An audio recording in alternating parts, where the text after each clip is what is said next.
बहू, ई तू का कर रहल बाड़ू बहू? अरे अजय अभी दुनिया में नहीं खे, भगवान के उहे मर्जी रहे। अजय नईखन मरल बाबूजी, हमरा के पूरा विश्वास बा। वो जहाँ भी हुई है, हमारी मांग के सिंदूर उनका के खींच के ले आए। अजय के भाई तू ही समझावा बहू के। बेटी, बाजी, हमरा के विश्वास बा, वो जिंदा हुए। हाँ बेटी, सब ठीक हो जाएगी। भगवान पे भरोसा रखा, सब ठीक हो जाएगी। देखी रउआ जैसन उचित समझी वैसन करी, हमरा कौनो एतराज नहीं के। चला काजल। कहाँ? बिटिया अभी तहार उम्र ही का बा, ये पहाड़ जैसी जिंदगी कैसे कटबू तू? यही से हम फैसला कैले बानी कि हम तोहार दूसर बियाह करब। सुना बहू, बाबूजी के कहल तू मान ला। अभी तो बहुत जिंदगी पड़ल बा। आखिर बहू अकेले तू कब तक रहबू? कब तक? का बाबूजी, बोझ लगता नहीं का? का बात कर रहल बारू बेटी? अरे बेटी तू हमार बात समझे के कोशिश करा। एक त धन भाग हमार की तू हमरे घर में बहू बन के आयलू। हम कोनो आँख के काजल ना है कि आंसू के साथ बह जाई।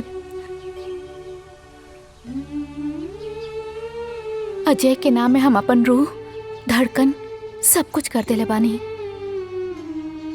हम अपन अंतिम सांस ले उनका इंतजार करब। हमार बात समझे की कोशिश करा।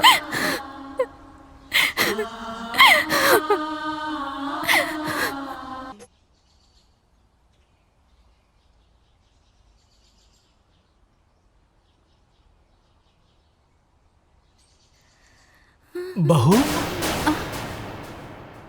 ई तू का कर रहल बाड़ू बहू? अरे अजय अभी दुनिया में नहीं खे, भगवान के उहे मर्जी रहे। अजय नईखन मरल बाबूजी, हमरा के पूरा विश्वास बा। वो जहाँ भी हुई है, हमारी मांग के सिंदूर उनका के खींच के ले आए। अजय के भाई तू ही समझावा बहू के। बेटी, बाजी, हमरा के विश्वास बा, वो जिंदा हुए। हाँ बेटी, सब ठीक हो जाएगी। भगवान पे भरोसा रखा, सब ठीक हो जाएगी।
क्या कर रहा है?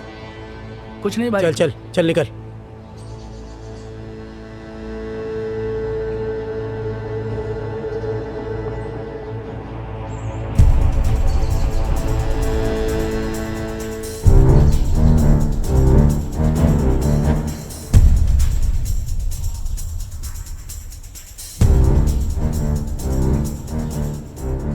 क्या हुआ भाईजान?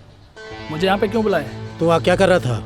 अरे भाईजान मस्त छमिया थे, नज़ारे ले रहा तेरा था। दिमाग खराब हो गया क्या? गलती हो गई भाईजान, दोबारा ऐसा नहीं होगा। कौन थी वो लड़की? तू जानता है क्या उसे? तुझे पता है ना हम लोग यहाँ किस मकसद से आए हैं? अगर तूने कुछ गड़बड़ की ना तो हम लोग जिंदगी भर यहीं जेल में सड़ते रहेंगे, समझ गया ना? क्या तुझे पता है? क्या पता वो लड़की जासूस हो सकता है वो लड़की हमारे बारे में जानने के लिए तुमको पटा रही हो। आइंदा ऐसी चीजों से दूर रहो। मैं बार बार नहीं टोकने वाला, समझे? जी भाईजान। आइंदा ध्यान देना। सिर्फ वो लड़की नहीं, और भी लोग हो सकते हैं जिनकी नजर हमारे ऊपर ही हो। हमें यहाँ बच बचा के रहना है और अपने काम को अंजाम देना है।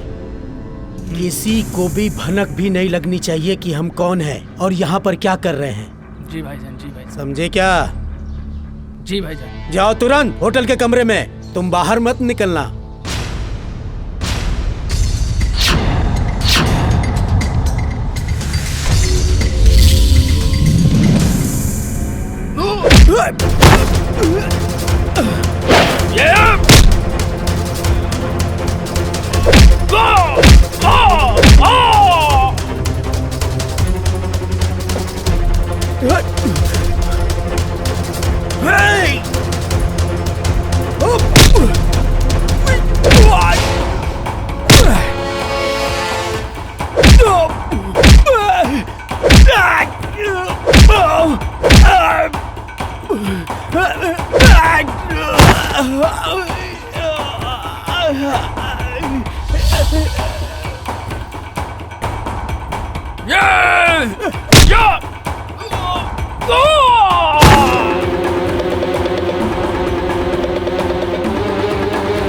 अबे भाग, ये मार देगी जान से।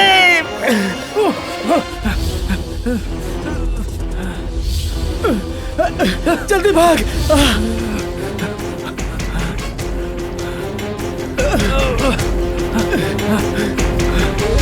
जल्दी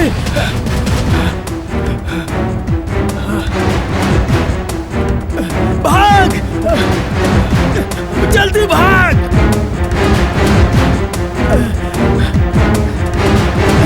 भाग जल्दी, अबे भाग।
तू है जा। अरे लेकिन ये तो वर्मा चाचा के घर है ना। हाँ उन्हीं के घर है, वो हमार बाबूजी हमें। अच्छा ठीक बा। हे पैर पीछे ले। काहे? पहली दफे घरे आई लोग, दाहिना पैर आगे बढ़ावा ना।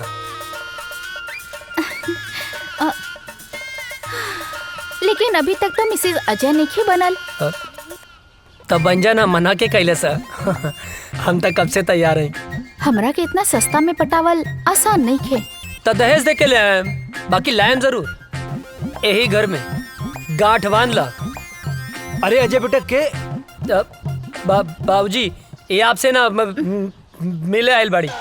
अरे तो तू एजा का खड़ा बाड़ा, अंदर आवा बेटा। अरे काजल बेटी प्रणाम चाचा जी। खुश रहा खुश रहा। अरे भीतर आवा। ना ना ना, उ तो बाबूजी आपके घरे बोलौले रहले ना। अच्छा? तो बस टाइम पे आ जाई, उहे बतावे खातिर आइल रहनी। हाँ ठीक बा, आ जाए भब। चल तनी, प्रणाम। खुश रहा। अरे रुका बेटी। हाँ अरे बुड़बक्के बाड़े का।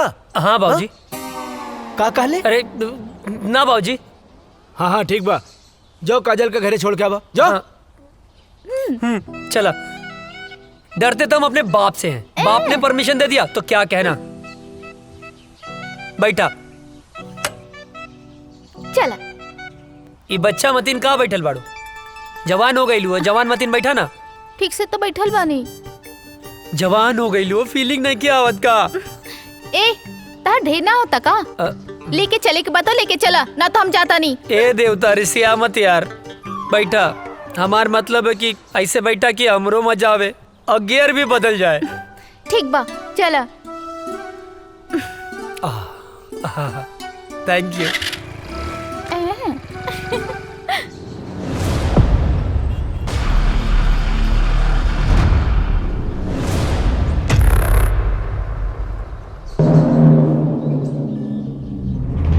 अस्सलाम वालेकुम। वालेकुम अस्सलाम। क्या खबर है? सारी तैयारियां हो चुकी हैं जनाब। इस बार हम लोग चूकेंगे नहीं, बस आपके हुक्म की देरी है। हमारे सारे जवान तैयार हैं हिंदुस्तान के सैनिकों का सर धड़ से अलग करने के लिए। आमीन। जी जनाब। कोई गलती नहीं होनी चाहिए। जैसा आपका हुक्म, बस आपके हुक्म का इंतजार है हमें। ध्यान देना, इस बार मिशन में कोई खलल नहीं होनी चाहिए। जी जनाब। ऐसा कहर मचाओ कि हिंदुस्तानियों का रोम रोम कांप उठे। जी जनाब। धमाका ऐसा हो कि हिंदुस्तानियों की आने वाली 7 पीढ़ियां थर्रा उठें। उनकी हदें उनको याद दिलाओ। जी जनाब। और जाओ, मुनव्वर खान को भी ये इत्तला कर दो ताकि वो सारी तैयारियां शुरू कर सके। जाओ। जनाब, आपका हुक्म सर आंखों में।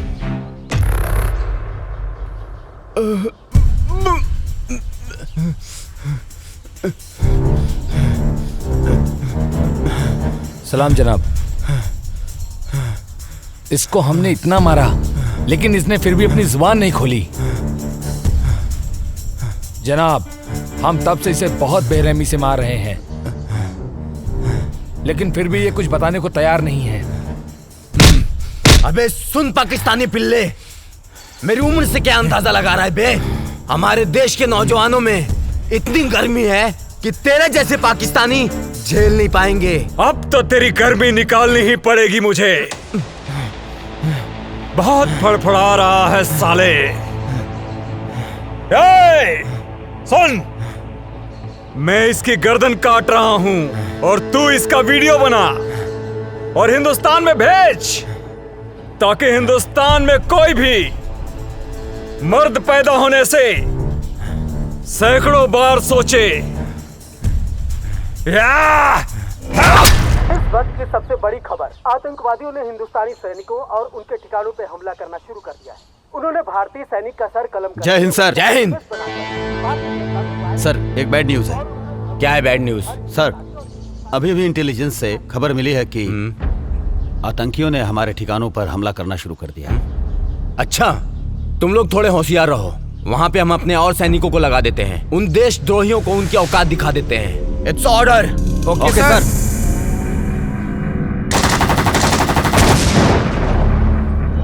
इस वक्त का सबसे ताजा खबर, आतंकवादियों ने हिंदुस्तानी सैनिकों और उनके ठिकानों पर हमला करना शुरू कर दिया है। उन्होंने एक भारतीय सैनिक का सर कलम करके उसका एमएमएस बनाकर भारतीय जनता में वायरल कर दिया है और उन्होंने धमकी दी है कि हर हिंदुस्तानी और हिंदुस्तानी सैनिक का यही हाल करेंगे जब तक उन्हें उनका पूरा हक नहीं मिल जाता। सेना प्रमुख ने आर्मी को पूरी तरह अलर्ट रहने का आदेश दिया है। इस हमले का जिम्मेदार आतंकी संगठन प्रमुख अजहर पठान माना जाता है। अजहर पठान आतंकियों का मुख्य कमांडर है। जी हाँ दोस्तों, ये वही अजहर पठान है जिसका आज तक किसी ने चेहरा नहीं देखा है। देश दुनिया की सारी ताकतों ने इसे पकड़ने का पूरा जोर लगा दिया है, लेकिन आज तक वो किसी के हाथ नहीं आया है। हाथ आने की बात तो दूर, किसी ने आज तक उसका चेहरा तक नहीं देखा है। सिर्फ लोगों में उसके नाम का खौफ है, अजहर पठान, अजहर पठान। अब देखते हैं हिंदुस्तानी सैनिक उनकी बुरी नजरों पर कैसे पानी फेरते हैं। आप बने रहिए हमारे साथ देश दुनिया की सारी खबरों के साथ।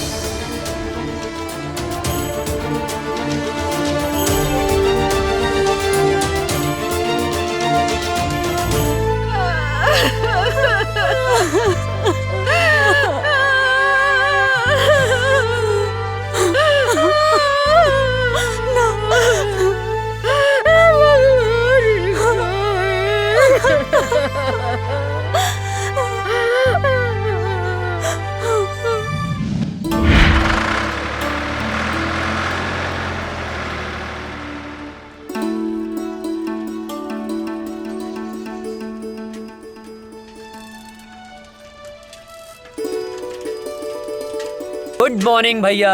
Good morning. ये साइकिल किस लिए? आप आगे आगे दौड़ेंगे, हम पीछे पीछे फॉलो करेंगे। अच्छा, ये साइकिल दीजिए तो। पर साइकिल का है। अरे दीजिए। दीजिए।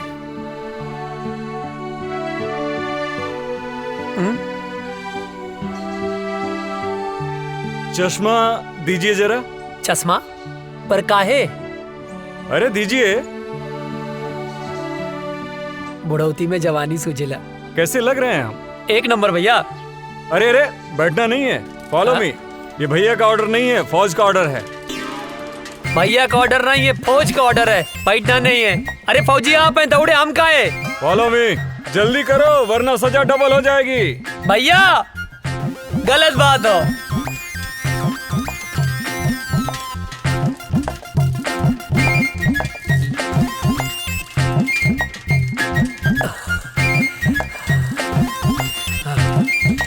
हम न दौड़ब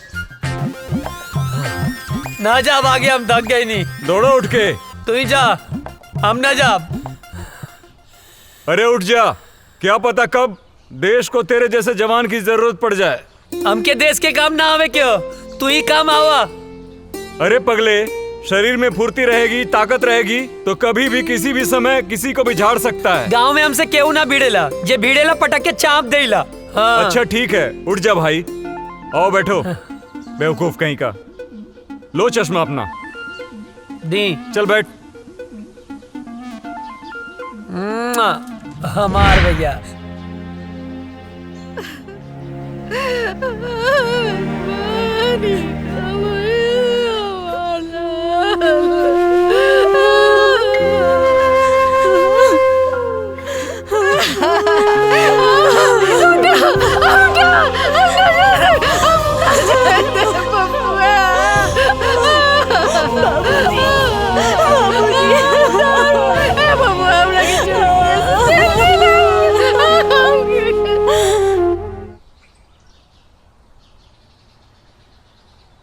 चाचा जी, ओ चाचा, का भेल चाचा, काहे रोवत बाड़ा?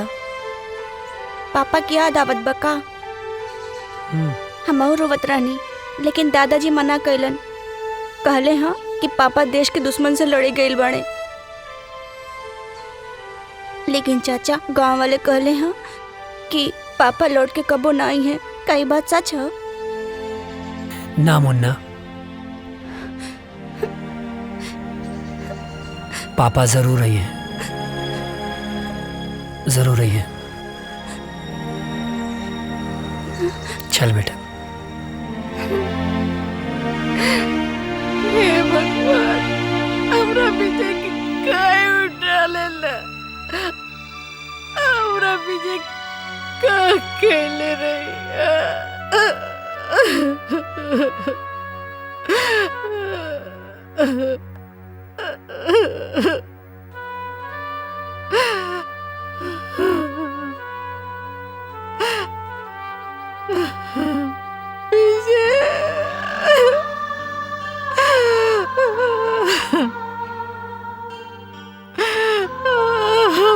राम लखन की जड़ी टूट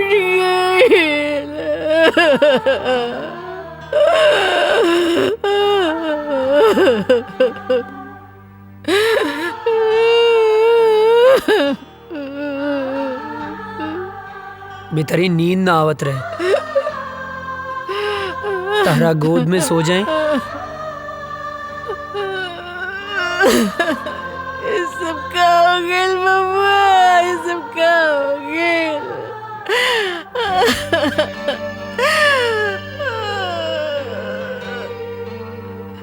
काय ऐसा होला? एक जमीन के टुकड़े खातिर भैया हमनी के छोड़ के ना गईले माई।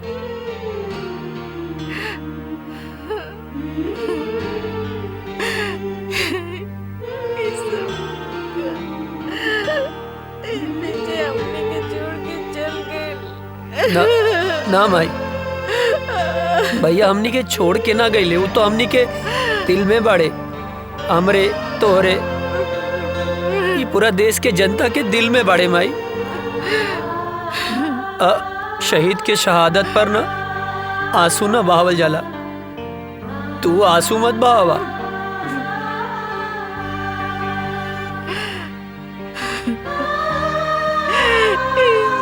सब काय होला? काय होला? जमीन के चंद टुकड़ों खाती एक दूसरे को जान लेलस। काय पता ना, एक माई के कोकू कर देलस, हमर राम लगन की जोड़ी तोड़ देलस। पता ना माई, पता ना पड़ोसी मुल्क के हमनी के देश से कौन नाराजगी बा, पता ना। बबुआ हमरा के छोड़ के कहीं मत जाइए, हमरा के छोड़ के नहीं तो हम मर जाएंगे बबुआ। ना जाए माई, हमरा के छोड़ के ना जाए, मत जाइए। कहीं ना जाए, कहीं ना जाए भाई, कहीं ना जाए।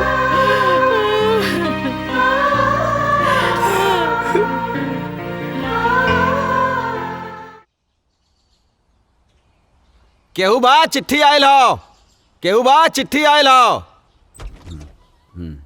चिट्ठी आयल हो। हाँ आवतानी।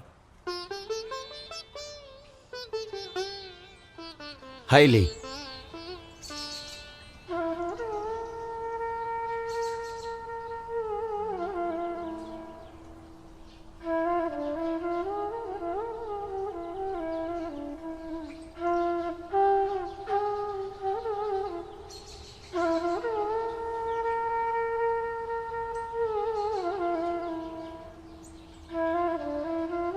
ना ना, चूल्हा भाड़ में गई सरकारी नौकरी। हाँ? एक बेटा तो शहीद हो गई, दूसरा बेटा के हम शहीद ना होके के देव। सरकार अपन नौकरी अपन पासे रखी, कह देता नहीं। हाँ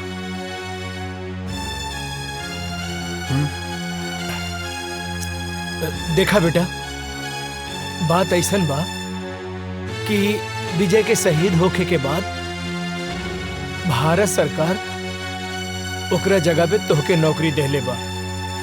मगर हम नहीं के चाहत। हाँ, विजय शहीद हो गई, ओकर नौकरी अजय के मिलल।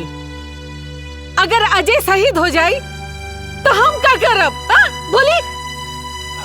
अजय के माई, तोहरा दूगो बेटा बा, तब इतना सोच रहल बाड़ू। हाँ, अजय करी पूरा दुनिया माई बा, वो का सोचत हुई है?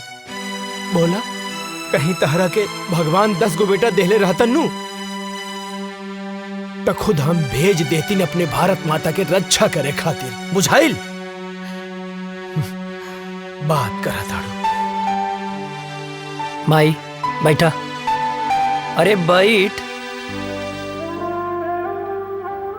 ए माई, बाबूजी ठीक कहा तारे।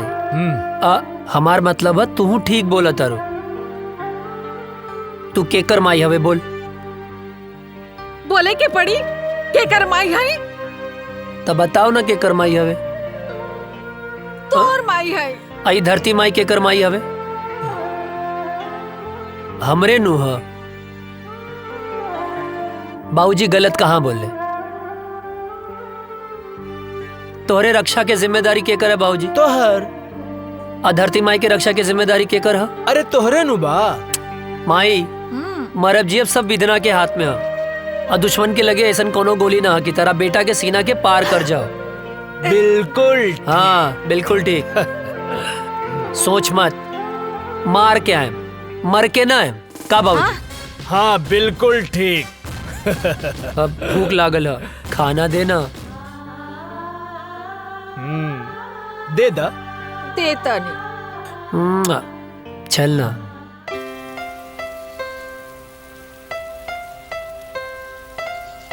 अजय तोहार रेलवे में सिलेक्शन हो गई।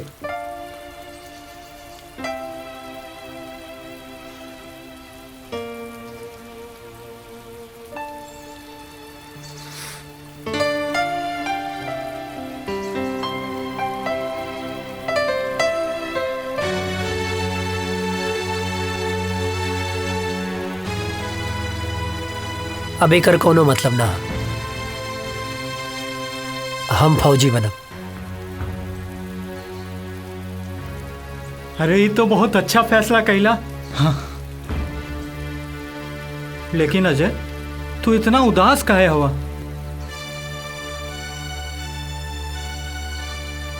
तोरा के विजय भैया के याद आवता ना?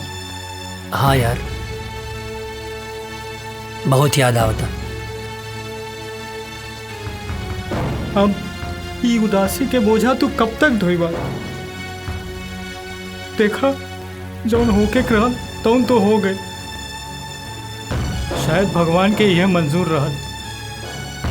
चाचा चाची भौजी भतीजा के समझावा, उनकर हिम्मत बना। अगर तू टूट जाइबा तो उन्हन के का होई? ठीक कहत वे यार। और वो काजल दिन रात तुरे याद में तड़पत बिया। तू तो फोन उठावे लेना।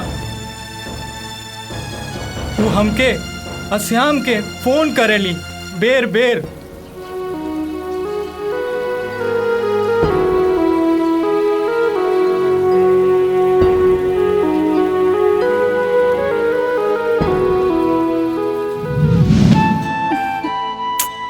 पता ना कहाँ रह गई ले।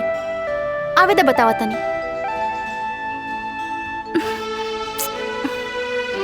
काजल आ गई नहीं? आहा बहुत बड़ एहसान कर दिया ला आके। मतलब ई कि हम पूरा 2 घंटा 20 मिनट से तार इंतजार कर रहल बानी। बात तो सही कहा तारू। का बात तो सही कहा तारू? हाँ लेफ्ट राइट करके तो हमार पैर दुखे लागल। पिराए लागल होई ना? हाँ बहुत ज्यादा पिराता। और पता ना कहाँ कहाँ पिराता। कहाँ पिराता? यहाँ यहाँ और यहाँ। अरे यहाँ पिराता। एजा का देखा तेरा? यहाँ देखा। अब का बताएं? देख रहे हैं बड़ी फुर्सत से खुदा ने तुम्हें बनाया है। हाय इतना हसीन मिट्टी कहाँ से लाया है?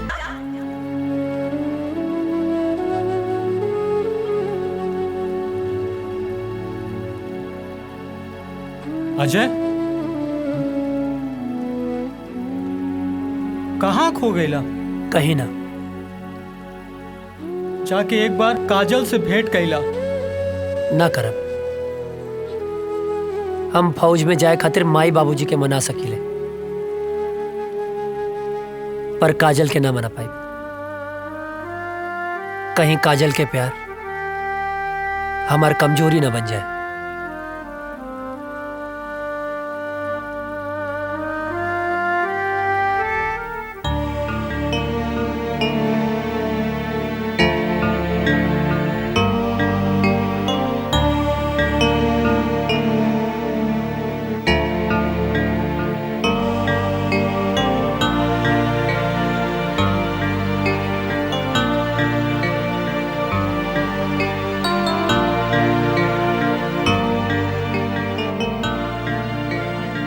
बबुआ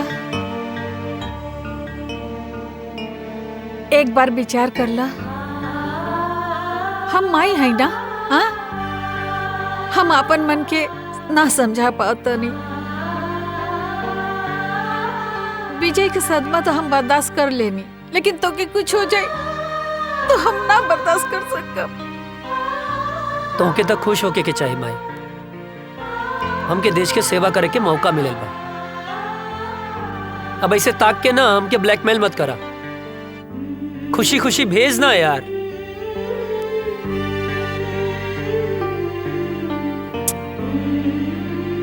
ठीक बा, तू जो भगवान तो रक्षा करी और हमारा आशीर्वाद हमेशा तोहर साथ रही।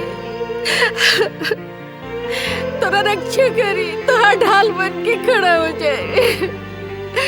माई माई, हमके कुछ ना हो। तो के कुछ हो जाए तो मर जाए। अरे हमके कुछ ना होई बाबा, यकीन करा। और जैसे तू माई बाड़ू वैसे धरती माई भी तो माई बाड़ी ना, हाँ? अब एकदम कुछ ना होई माई, हमके कुछ ना होई। चला चला, आवा हम बताई थे।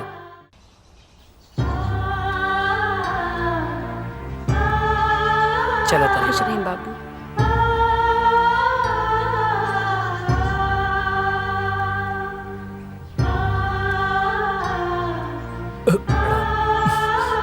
खुश रहा बेटवा और भारत माता के सेवा करा।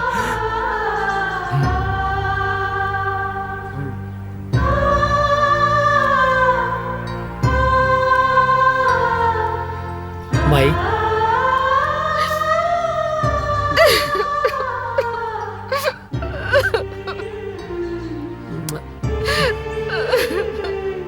चला था। चला जल्दी, लेट होता। चला जल्दी आ जाए।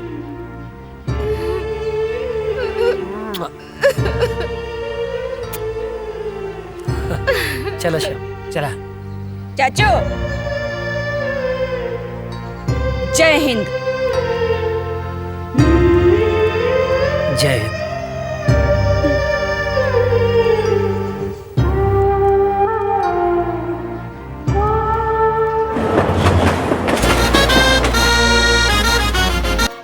तुम्हारी ट्रेनिंग पूरी हो चुकी है। थैंक यू सर। और तुम्हारी पोस्टिंग भी वहीं की जा रही है जहां तुम्हारे भाई शहीद विजय वर्मा पोस्ट थे और आखिरी बार आतंकियों से लोहा लेते हुए शहीद हुए। अब तुम्हें देश की रक्षा के साथ साथ अपने भाई का भी बदला लेना है। Thank you sir, it's my pleasure sir. और मुझे पूरा यकीन है कि तुम भी पूरी जाबाजी और दिलेरी के साथ माँ भारती के दुश्मनों को उनकी औकात बताओगे सर। और हाँ, ड्यूटी ज्वाइन करने से पहले छुट्टी दी जाती है। जाओ अपनी फैमिली के साथ एंजॉय करो। Thank you sir, thank you so much सर। सर, जय हिंद। प्रणाम बाबूजी। खुश रहा, का हाल बा बेटा? बाबूजी ट्रेनिंग पूरा हो गई तो बहुत बढ़िया बात। और खुशी के बात ही बा कि कुछ दिन खातिर हम घरे आवतानी। अरे ये तो बहुत खुशी के बात बा। माई कहाँ बाड़ी? कहीं गई बाड़ी। बाबूजी बोला ना। ना रह दा, आके बताएं। ठीक। जी बाबूजी, प्रणाम। खुश रहा। अरे विजय के माई, विजय के माई।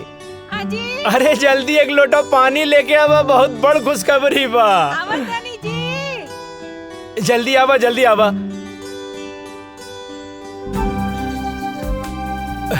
अरे लावा लावा। का खुशखबरी बाजी? अरे रुका भाई, तनी मीठ चाय पीले रहनी है। इला खुशखबरी ई बा, तू ना एहने देखा ना। बोली ना। हमारा अजय के ट्रेनिंग खत्म हो गई हाँ? और काले वहाँ से आ रहल बा। भगवान, ये तो बहुत ही अच्छा खबर बाजी। बानू, अब तू जा, अब बढ़िया बढ़िया हमरा बेटा खातिर आज से बनावे के तैयारी कर दा, खाए खातिर जा। तनी हमहू खाए। सुन लो, देखा कितना खुश हो गई।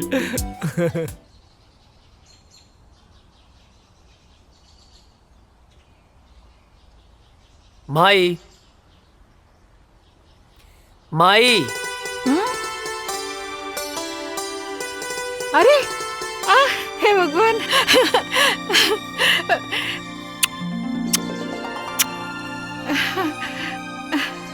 अरे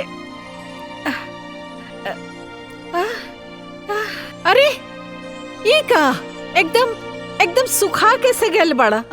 वहाँ कोनो प्रॉब्लम रहे का? हाँ माई, बहुत बड़ प्रॉब्लम रहे। का? जॉन पराठवा तू हमरा खातिर भेजत रहलू ना, वो हमार दुष्ट सूबेदार रस्तवे में खा लेत रहे।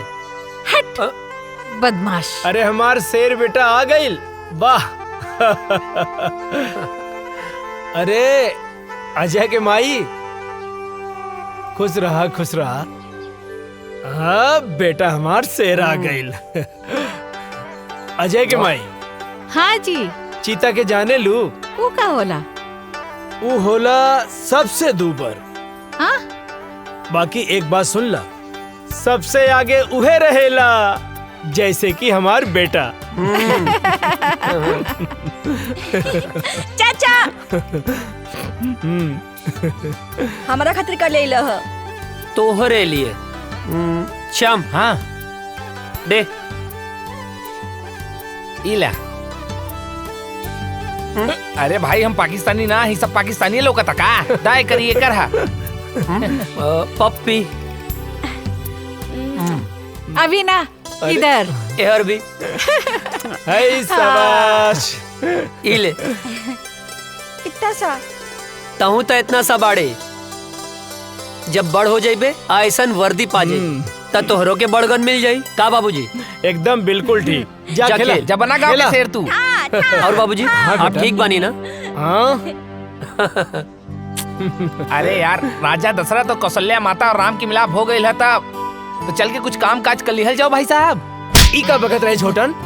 हाँ चाचा कुछ काम हो ना, जो यार अजय का काम? आप काहे मारत अरे रहा? चाची कुछ जरूरी। पर आज कौन काम है? हाँ मैं इधर आता नहीं, हमारा कैसा मालूम बा कि तू इधर आता तोरा कैसा मालूम बा? हाँ तो ढेर बोला मत। हाँ, हम कहते चला चला चला। रुक जा। अरे भाई चला। ड्रेस चेंज तक कर ले आवा ना।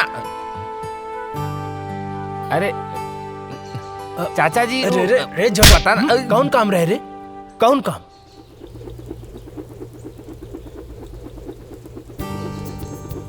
अरे ई ससुरवा सुतल बा, काम बन जाई। यस।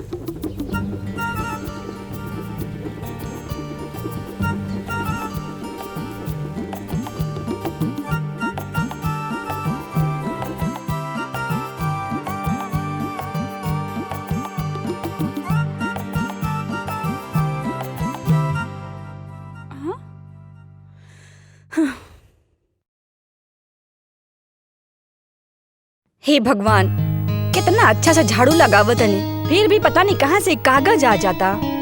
हवा भी तो ना चलता।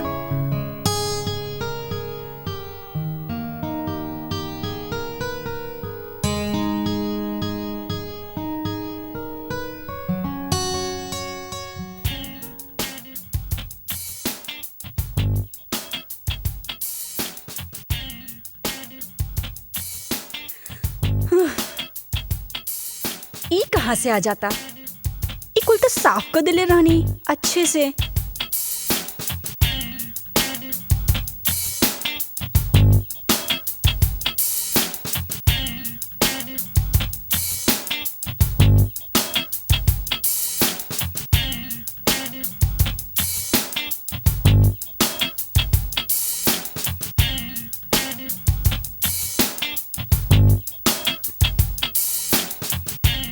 अरे रे, हम बानी हम। तू काहे हमारे घर में चोर खाने घुस गइल बाड़ा? चोरी से? अरे हम तो सीना जोरी से आयल बानी हो, तो हाल बाबूजी से हाथ मांगे आयल बानी। अच्छा त ई कूड़ा काहे फैलावत अड़ा? तू समझल करा। धत, तू बड़ा ऊ बड़ा। लागत हमार जादू तोरा पे चल गइल बा हो। जब ऐसे पीछे पड़ब राजा तब जादू चलिए जाई। हमके यही दिन के बहुत दिन से इंतजार रहल। अरे कविता कहाँ मारू? अरे जल्दी से एक गिलास पानी तो लेके आवा बेटा। हाँ बोल ना। अरे अच्छा यार छूट जाते हैं। हाँ ठीक है हम गमला में छूट जाए। हाँ अरे कविता कहाँ बाड़ू? अरे हम काहे छुपे? अरे हम तो तुम्हारे बाबूजी से तुम्हारे हाथ ना मांगे आइल बानी। धीरे धीरे बाबूजी जाग गई बड़े। अच्छा एक तरह हाथ मंगवा ना तब बाबूजी हम दोनों जाने के काटती हैं। अरे बिटिया का करे तारू, जल्दी ले आओ पानी। तू चिंता ना करा, हम तुम्हारे बाबूजी के समझा ना ले। हाँ अच्छा बाबूजी के समझा ले बा। अरे बात के समझो। एगो आदमी ना घर में घुस आइल रहे और बाबूजी ओकरा के ना मार मार के आज वो टूटल टांग लेके बाजारे में भीख मांगता। का बात करा तू? हाँ। टूटल टांग? अरे हम भीख ना मांगा। सुना हमके कहीं छुपा देना। कहीं छुपा देना। हे भगवान बचा लिया हमको, कुछ नहीं करा हम। हे भगवान। अरे बेटा कविता कहाँ रह गयलू? इले बाबूजी आगे नहीं। का बिटिया काहे इतना देर लगा देलू पानी लावे में? अरे बाबूजी गिलास धोवत रहनी है। अरे बाप रे, इतना सुंदर लड़की के ऐसा राक्षस ऐसा बाप। हे भगवान बचा लिया। अरे हम 100 किलो के लड्डू चढ़ा दे, प्लीज हमके बचा लिया। हमारे हाथ पे टूटे वाला बा। हम भगवान हम कबो पीछा नहीं करब। भगवान बचा लाना। हम जिंदा हमके बचा लो भगवान बचा लो।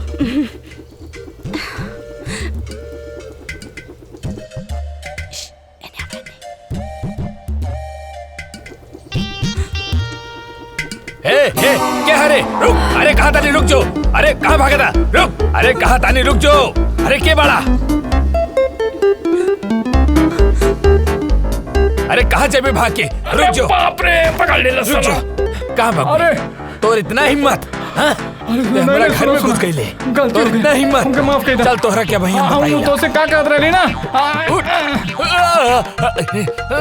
हमके दांते कटलस। हे भगवान कल्याण की रक्षा करी हो, आपका करी। रुका कहाँ भाग के जाइबा तू? रुक जो, हम तोहरा के छोड़म ना। कहाँ भाग के जाइबे? रुक बताओ तानी।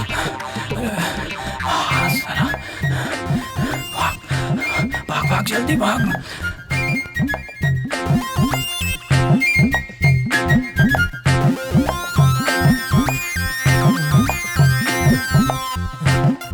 लगता भाग गए।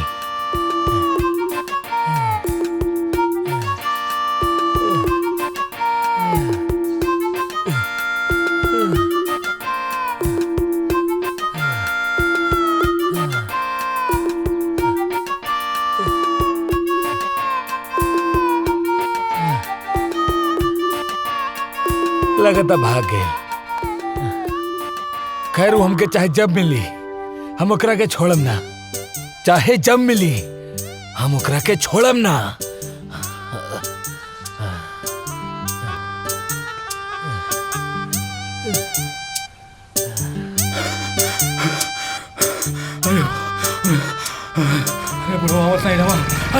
अरे रुक बे। कहाँ थे बे तुम? तुम्हारे चक्कर में हम सारा गांव घूम लिए बे। अरे राम कहानी बाद में बताए, पहले घर चलो। पहले बताओ कहाँ थे बे, नहीं तो चढ़ा देंगे। अरे यार चला ना यार। चवन्नी मुस्की। अरे यार चल ना यार। इन्हें से काहे निकले बे? चल यार चल बे यार यहाँ से। चल आया मतलब बच गई ली। जय हो भगवान। आज छोड़ दिए बे, आगे नहीं छोड़ेंगे। पसीना छुड़ा। ओ गोरे गलिया वाली से, तिरछी अखियां वाली से नैना चार हो गइल। का बताई तो से यरवा रे। मार खाने से बच गए बेटा आज तुम, वरना लात जूता मुंह का हाथ सब पड़ जाता। गोरी गलिया वाली से, तिरछी अखियां वाली से नैना चार हो गइल। का बताई है का भाई? पर भइल का रह रे का करत रहली हम? अरे वो सब हम बाद में बताई। सरऊ मुहूर्त देख के बताइबा। हाँ अरे बट ये सब तोहार बतिया अच्छा नहीं लगेला। पनिया से बचाएंगे बस। का बताई तो से यरवा रे, मेरा प्यार हो गए। तो बताओ ना मारत काहे बाड़े? चुप कर, खाना खाइबे? हाँ। ए माई, दूजे के खाना लेके आओ, हमरे साथे बुक्कड़ भी आइल बा। कल्याण? हाँ। फेमस हो गई ले बे। अच्छा। हाँ, हाथ धो ले।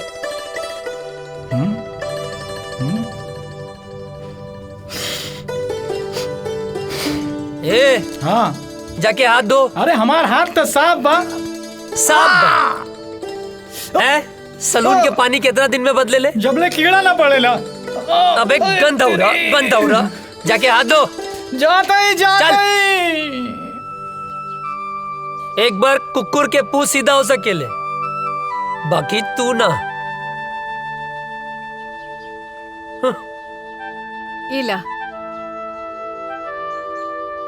चाची गोड़ लगातानी। चेत रहा, बैठा। खा।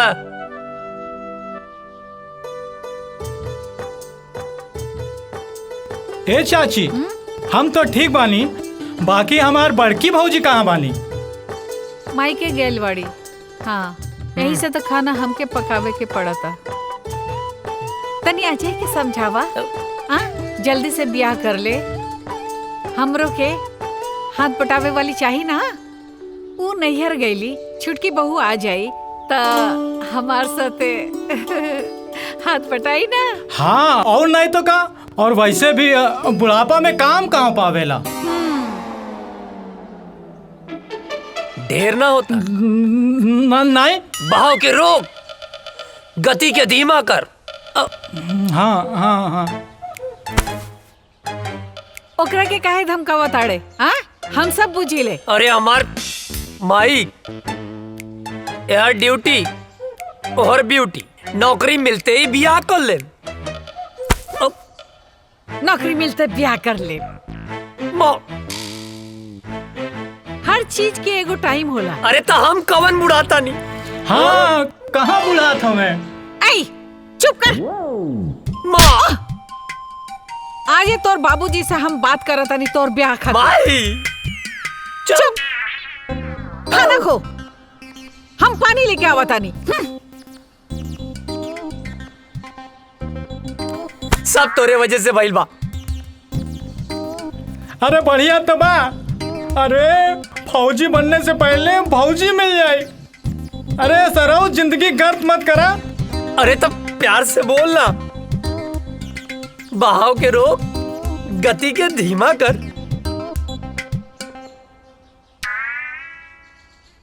अरे यार, तुहार तो ब्याह हो जाए, हम तो साला छलवे बजाते रह जाए।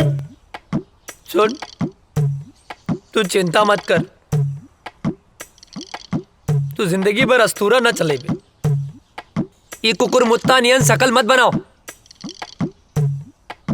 तोरा जान के का नाम?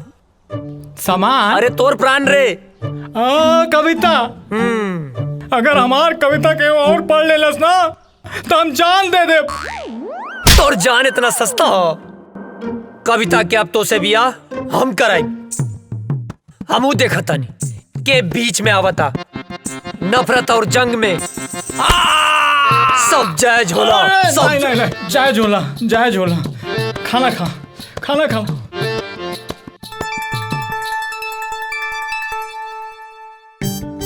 तू चिंता मत करिए।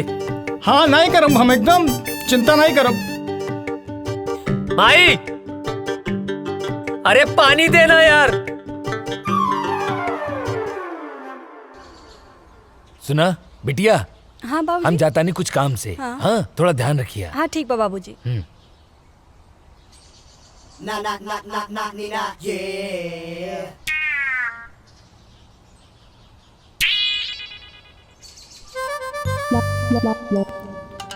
हमके कविता से मिलले बहुत दिन हो गए बा।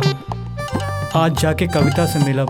हाँ, बढ़िया मौका बा, जाता नहीं।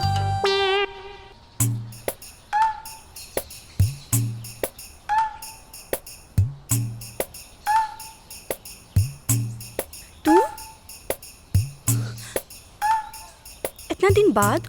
कविता, ये बात सही बा।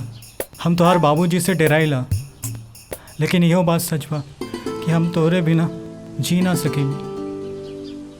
आज हम एगो फैसला कर ले बानी कि हम जियब चाहे मरब, लेकिन ब्याह तोहरे संगे करब। कल्याण, तू हमरा से इतना प्यार करेला? हाँ, अपने जान से भी ज्यादा।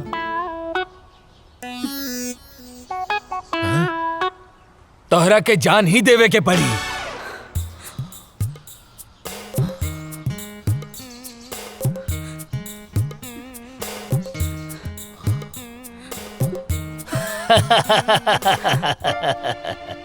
प्यार भी करेला और डर भी लगेला। हाँ? हम दरअसल देखे के चाहत रानी कि तू हमरा बिटिया के सच्चा प्यार करेला कि नहीं। काहे से कि जे सच्चा प्यार करेला ना, ओकरा में हिम्मत अपने आप आ जाला। और आज हम बहुत खुश बानी कि तू सच्चा प्यार करेला और हिम्मत दिखौला। अब हम निश्चित हो गए बानी कि तू हमार बिटिया के ध्यान रखबा, ओकरा प्यार करबा। अरे अरे जुग जुग जिया बाबूजी। तेरी अखा का यो काजल कर देता है मैनू घायल।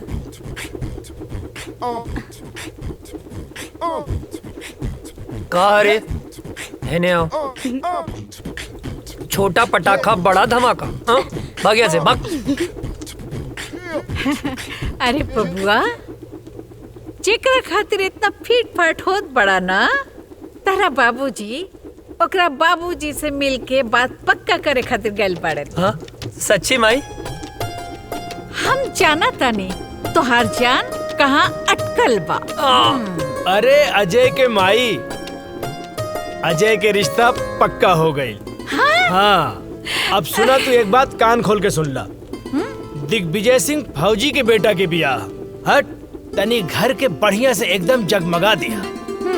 हाँ, ताकि लोग आए देखें, देखते रह जाए। ठीक ना? हाँ ना बेटा? हाँ बाबू। हाँ, ठीक बा। Thank you Mai. Thank you बाबूजी। तेरी अखा का यो काजल कर देता है मैनू पागल। नर नर नर नर नर।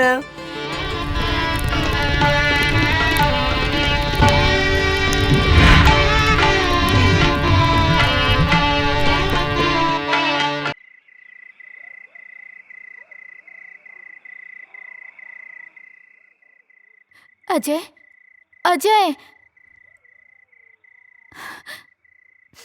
ए काजल, का भइल, काहे रोत तारू? तारा के लेवे खातिर कुछ जवान लोग आइल बाड़े। वो काहे बदे? वो लोग कहते रे कि ऊपर से ऑर्डर बा, तारा के जाए के पड़ी। ए पगली, एहर देखा। अरे तय में इतना रोवे के कौन बात बा? ऑर्डरे नु आइल ह। हम फौजी हैं। जब जब ऑर्डर आई हमके देश के रक्षा खातिर जाए के पड़ी। आई तो हमार फर्ज है। तो हम का हैं? का हमरा खातिर ताहर कोनो फर्ज नहीं खे? देखा काजल, देश से अपन तुलना मत करा। एक जवान के लिए पहला फर्ज होकर यह रहेला कि वो पहले अपने देश की रक्षा करे। तू हमार प्राण हो, तुहार हर सांस हमरे सांस में बसेला। एहर देखा, हमार ताकत बना, कमजोरी मत बना। बनबू ना? हंसा, जाके हमार वर्दी ले आवा।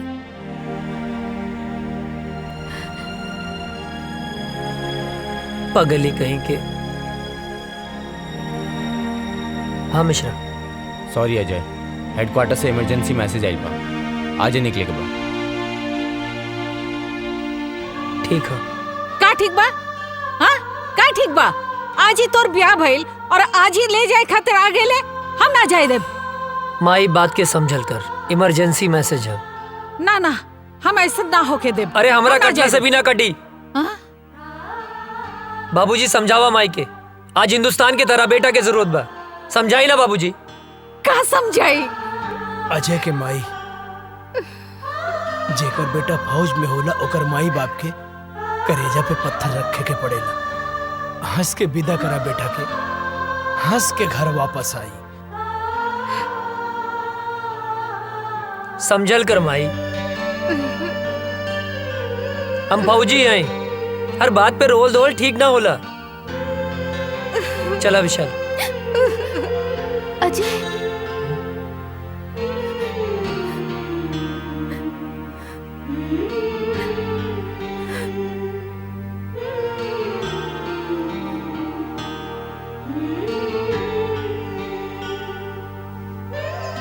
जल्दी आए। अपन ख्याल रखिए। तू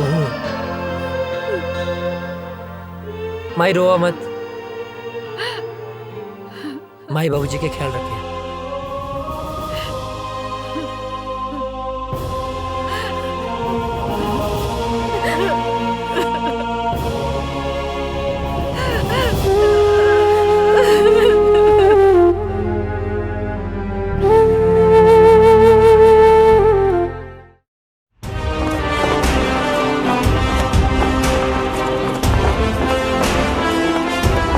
गांव का सफर कैसा रहा अजय? बहुत अच्छा सर। माँ और बाबूजी सब ठीक हैं? एकदम बढ़िया सर। चलो ठीक है, साइन करो और आज से ड्यूटी ज्वाइन सर।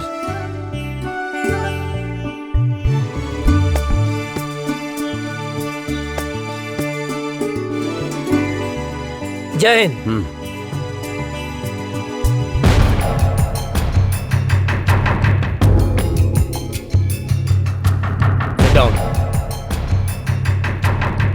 सर, अचानक इमरजेंसी मीटिंग बुलाने का मकसद? अभी अभी गुप्त सूत्रों से पता चला है कि ये पाकिस्तानी आतंकवादी हमारे देश के खिलाफ साजिश कर रहे हैं। सर, वो घुस चुके हैं तो पकड़े भी जाएंगे सर। और वो एक बड़े प्लान के साथ गुजरात, राजस्थान और कश्मीर के भीड़ भाड़ वाले इलाके में बमबारी करने वाले हैं। बहुत जल्द वो लोग उस प्लान को अंजाम देने वाले हैं। वो किसी भी हद तक जा सकते हैं जी। और आश्चर्य की बात यह है कि हमारे देश के ही कुछ लोग उनकी हेल्प कर रहे हैं। हमें चौकन्ना रहना होगा। वो हमारे देश के किसी भी कोने में हमला कर सकते हैं, तो हमें उन्हें किसी भी प्रकार से रोकना होगा। अजय सर, तुम पूरी तरह से अभी अलर्ट हो जाओ। सर। राम सिंह, तुम ऐसा करो, सीमा से सटे जंगल के इलाके में बटालियन के लिए सारी व्यवस्था उपलब्ध कराओ। जय हिंद सर।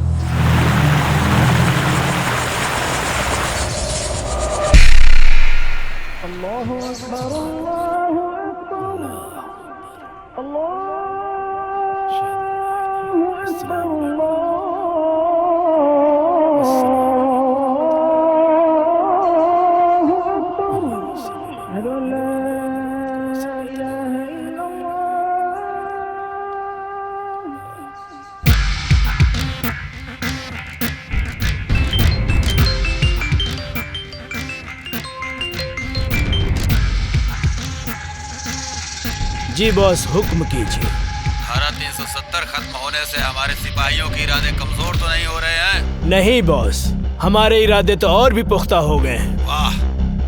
कश्मीर हमारा था, हमारा है, हमारा ही रहेगा। इंशाअल्लाह। इंशाअल्लाह।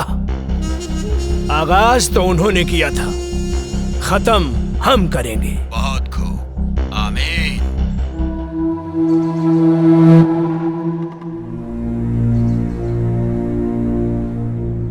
अस्सलामुअलैकुम भाईजान। वालेकुम अस्सलाम। हैदर कहाँ है? आ रहा है। सलाम वालेकुम भाईजान। वालेकुम अस्सलाम। हैदर। हाँ भाईजान। क्या हाल समाचार है? आर्मी में एक नया नौजवान ऑफिसर आया है, अजय वर्मा। ये वही विजय वर्मा का छोटा भाई है। विजय वर्मा भी आया था हमारे मंसूबे पर पानी फेरने के लिए। उसको तो हमने जहन्नुम में पहुंचा दिया।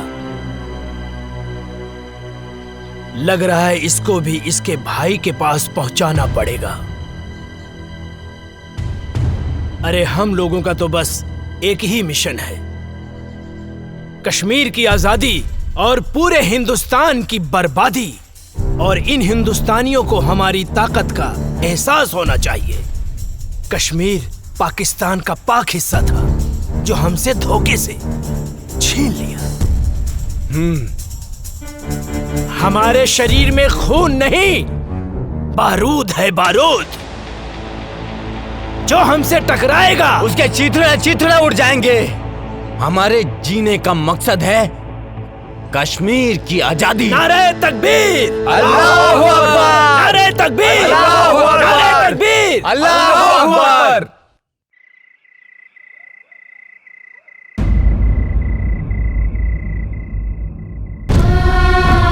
हे भगवान, हमार सुहाग जहाँ भी होके सही सलामत होके।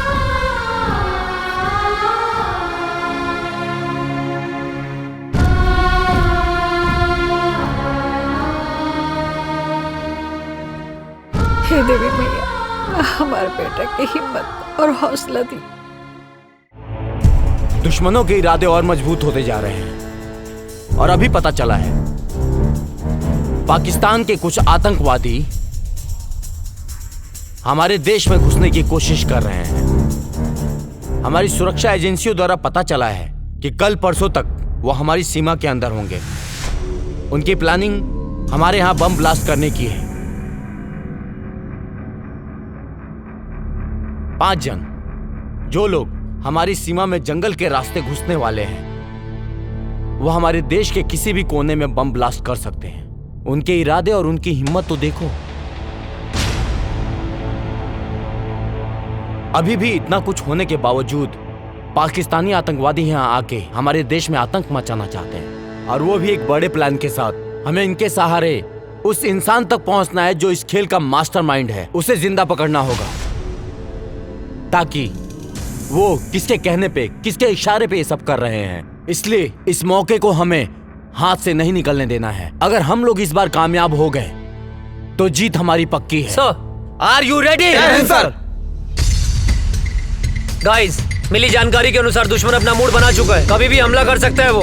अलर्ट रहना जरूरी है। दीपक। यस सर, हम लोग भी पूरे तैयार हैं सर। सारी तैयारी हो चुकी है। दुश्मन बाल भी बाका नहीं कर सकता सर। गुड।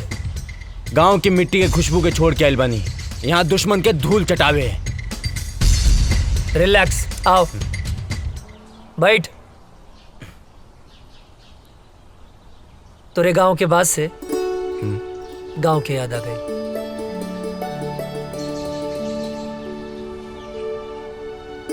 भाभी के फोटो है का?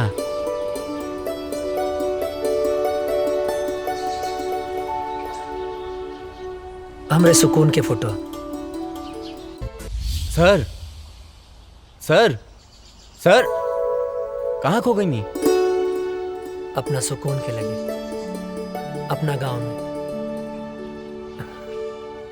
रिक्वेस्ट बा सर एगो। का बोला? हमके गाँव में जाए के बा सर। अच्छा ना? लइका भइल बा सर। ओह, बधाई हो। थैंक यू सर। सर, बड़े साहब से कह के थोड़ा छुट्टी दिलवा दी ना। छुट्टी मिल जाए तो की छुट्टी। खुश? मुनव्वर, अब बॉर्डर क्रॉस करने का वक्त आ गया है। हिंदुस्तान की सीमा में घुसने के बाद के सारे इंतजाम हो चुके हैं। बस तुम्हें बॉर्डर क्रॉस करते वक्त सावधानी बरतनी होगी। चारों तरफ हिंदुस्तानी सैनिक गश्त करते रहेंगे। बहुत संभल कर चलना होगा। हिंदुस्तान में हमारे लोग तुम्हारा इंतजार कर रहे हैं। बस तुम्हारे वहां पहुंचने की देरी है। मुझे तुम पर पूरा भरोसा है। तुम वहां पहुंचने के बाद अपने काम को अंजाम जरूर दोगे। इस बार हम काफिरों को सबक सिखा कर रहेंगे। खुदा हाफिज।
चलो आओ, आ जाओ।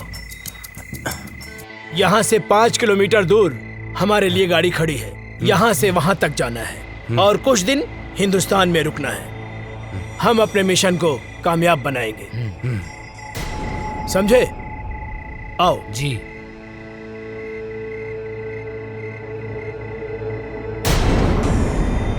इस तरफ से आ जाओ।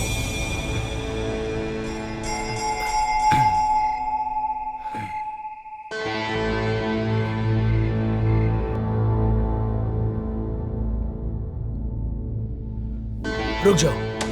अब यहाँ से ना 500 मीटर दूर हिंदुस्तान की सीमा शुरू हो रही है। हमारी सीमा यहीं खत्म होती है और वहां पे हमारे लोग हैं। वहां जाने के बाद हम अपने लोगों के साथ मिल जाएंगे। आप लोगों को संभल कर चलना है, धीरे से, ठीक है? चलो, एकदम सबको चौकन्ना रहना है क्योंकि यहाँ पर सैनिक गश्त हमेशा करते हैं। जी जनाब। सबकी नजरों से बचते बचते हमें आराम से धीरे धीरे चलना है, ठीक है? अब चलो।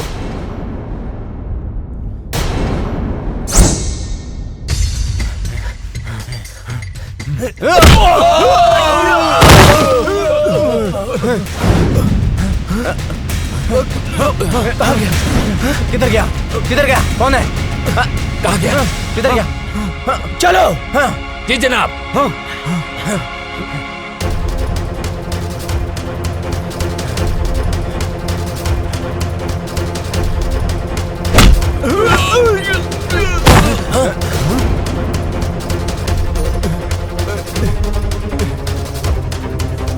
चलो चलो चलो चलो, हम अपनी सीमा में चलते हैं। आओ आओ जल्दी।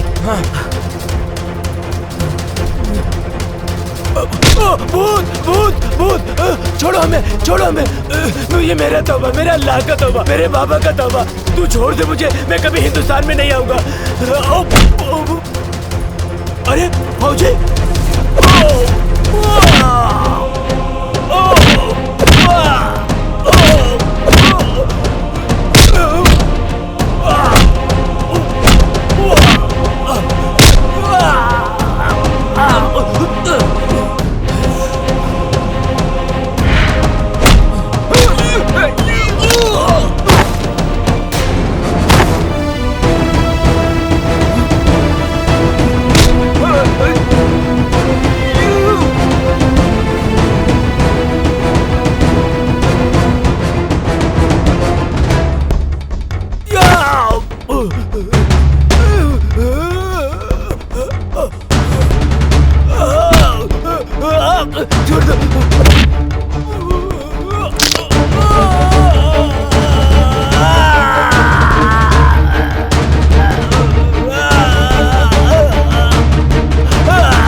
हिंदुस्तान जिंदाबाद बोल। जिंदाबाद।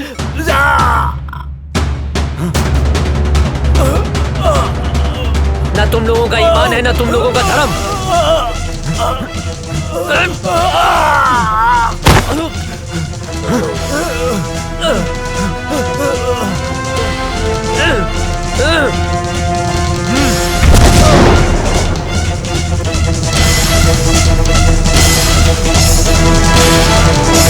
अभी अभी खबर सामने आई है कि आतंकवादियों और हिंदुस्तानी सैनिकों का आमना सामना हुआ है, जिसकी वजह से कुख्यात आतंकवादी मुनव्वर खान हिंदुस्तान की गिरफ्त में आ चुका है। जी दोस्तों, हिंदुस्तानी सैनिक पहले से अलर्ट थी और जैसे ही कुख्यात आतंकवादी मुनव्वर खान हिंदुस्तान के सीमा में प्रवेश किया, वैसे ही बहादुर सैनिक अजय वर्मा ने अपनी जान की बाजी लगाकर उनका मुकाबला किया, जिस वजह से खूंखार आतंकवादी मुनव्वर खान पकड़ा गया। दुख की बात यह है कि उस मुठभेड़ के बाद से ही अजय वर्मा का पता नहीं चल पा रहा है। खूंखार आतंकवादी मुनव्वर खान से पूछताछ जारी है और अभी भी लापता अजय वर्मा को ढूंढने का प्रयास किया जा रहा है।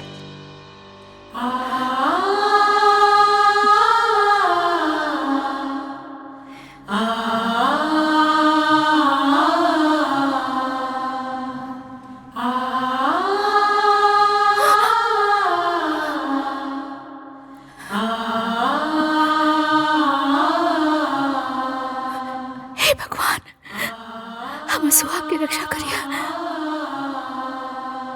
एक दिल दहला देने वाली खबर सामने आई है, अजय वर्मा शहीद हो चुके हैं। जी हाँ, सेना प्रमुख के द्वारा बयान जारी किया गया है कि मुनव्वर खान के साथ मुठभेड़ में ब्लास्ट हुआ था, जिसके बाद से ही अजय वर्मा का कोई पता नहीं चल पा रहा है। ब्लास्ट की जगह से कुछ सामान बरामद हुए हैं, जो सामान अजय वर्मा का बताया जा रहा है। इसी से अनुमान लगाया जा रहा है कि अजय वर्मा शहीद हो चुके हैं।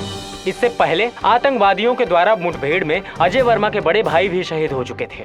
अजय वर्मा को ढूंढने की बहुत कोशिश की गई, लेकिन कुछ पता नहीं चल पा रहा है। ब्लास्ट वाली जगह से अजय वर्मा के कुछ सामान मिले हैं, जिससे ये अनुमान लगाया जा रहा है कि अजय वर्मा शहीद हो चुके हैं। आप लोगों को एक जानकारी और दे दूं, कुछ ही दिन पहले आतंकवादियों के द्वारा हुए हमले में अजय वर्मा के बड़े भाई शहीद हो चुके थे। अब अजय वर्मा की इस खबर से पूरा देश शोक में डूबा हुआ है। सोचिए, अजय वर्मा के माँ बाप के दिल पे क्या बीत रहा होगा, जिनके दोनों जवान बेटे देश की रक्षा करते करते शहीद हो चुके हैं। अभी कुछ ही दिन पहले अजय वर्मा की शादी हुई थी। उनकी नई नवेली दुल्हन, जिसके हाथ से मेहंदी के रंग भी नहीं छूटे थे, बेचारी विधवा हो गई। जरा सोचिए, उस शहीद के विधवा के दिल पर क्या बीत रहा होगा। शोक प्रकट करते हुए सेना प्रमुख ने वीर शहीद अजय वर्मा को श्रद्धांजलि दी और उन्होंने बताया कि अजय वर्मा के इस शहादत को पूरा देश नमन करता है। और सेना प्रमुख ने यह भी बताया है कि मुनव्वर खान के पकड़े जाने पर आतंकवादियों के सारे मंसूबों पर पानी फिर गया है। अभी मुनव्वर खान से पूछताछ जारी है। पूछताछ में बहुत ही अहम सुराग मिलने की आशंका है। आप लोग बने रहिए हमारे साथ देश दुनिया की नई खबरों के लिए। तब तक के लिए जय हिंद। आतंकवादियों ने भारत पर फिर हमला किया, जो काफी तादाद में थे। आतंकवादियों ने फिर से हमला किया, कई जवान शहीद हो गए, लेकिन आर्मियों ने आतंकी सरदार मनोहर खान को अपने गिरफ्त में ले लिया है। लेकिन दुख की खबर ये है कि अभी तक अजय वर्मा की कोई खबर नहीं मिली। बम के धमाके को देखते हुए ये अंदाजा लगाया जा रहा है कि देश के लिए लड़ते लड़ते वो शहीद हो गए। दिग्विजय भैया के बड़ लड़का पहले ही शहीद हो गए रहल। अजय ही रहल परिवार के आधार, वो शहीद हो गई। अब उनके परिवार पे का बीती। दिग्विजय भैया के दिल पे पहाड़ टूट गई। मिल गई शांति, मिल गई शांति ना। हम पहले मना करत रहनी कि हमरा बेटवा के ना भेजी, मगर हमार केहू बात मानी तब ना।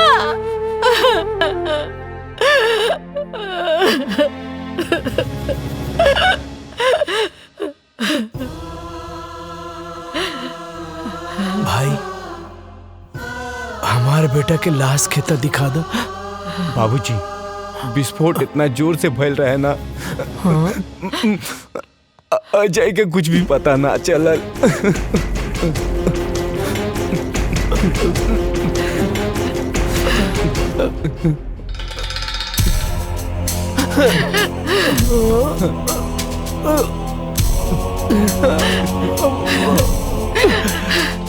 मिल गई शांति, मिल गई ना। हमार बंस के आखिरी दिया बुझ गई। माई, का भइल? इतना काहे रोता रू? और ये फोटो पर माला? हाँ? बहू, हमार बेटा अजय देश के खातिर शहीद हो गए। ना बाबूजी, ना। ये का कहा तनी आप? हाँ? ऐसा नहीं क्या हो सकत? हाँ? माई, देखा, तू रोआ मत। हाँ, अजय जिंदा हवन। तू काहे रोत बाड़ू? हाँ? अरे, तोहर माथा फिर गेल बा का? हाँ? अपन जिंदा बेटा के शोक मनावत तारू? हाँ? कहा तानी कि जिंदा बाड़े? हाँ? देखा, हमारा अजय के धड़कन सिर्फ हम महसूस कर सकता नहीं। हाँ? हमरा के इनका धड़कन महसूस हो रहा बा। नहीं मान सकत, अजय जिंदा हुवन। बहुत हिम्मत बता रामे, लेकिन अब हमार दोस्त अजय जिंदा नहीं खन, शहीद हो गए बाड़े। शर्म नहीं आवत? हाँ? एगो फौजी होके एगो जिंदा फौजी के शहीद बोला तारा?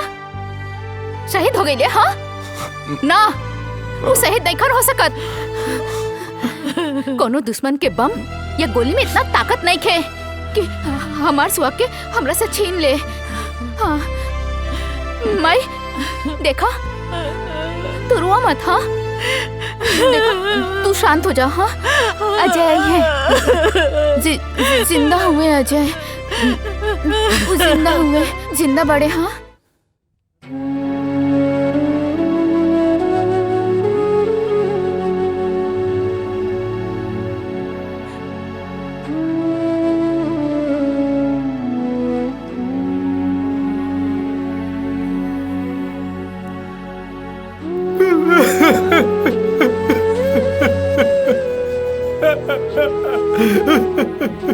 अजय भैया, अजय भैया आतंकवादी हमला में शहीद हो गए। कल्याण मत रो, काहे कि ये भगवान के मंजूर रहे।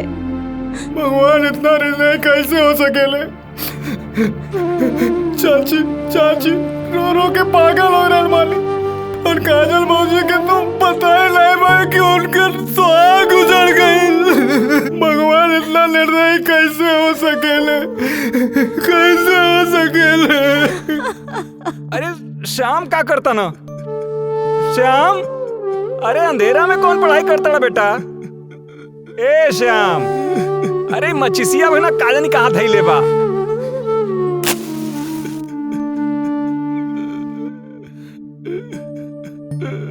अरे इधर रोता श्याम, का भइल बेटा? काहे रोता बेटा? का भइल? का भइल का? वो अजय बोलत रहे कि आतंकवादी हम तोहरा के ना छोड़ब, तो ओकरा के ना छोड़े के चाहत रहे ना, तो हमके काहे जोड़ के चल गइल?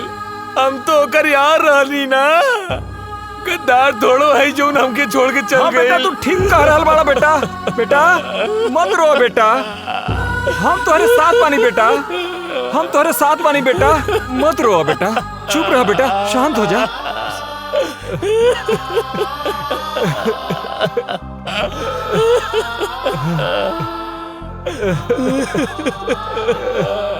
चुप हो जा बेटा, चुप हो जा बेटा, बेटा चुप हो जा बेटा, चुप रहा बेटा, चुप हो जा बेटा।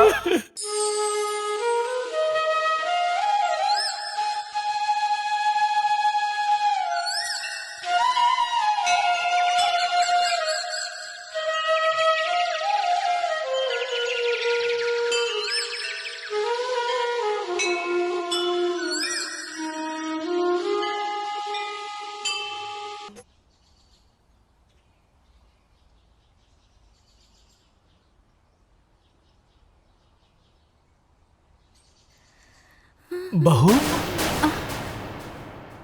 ई तू का कर रहा बाड़ू बहू?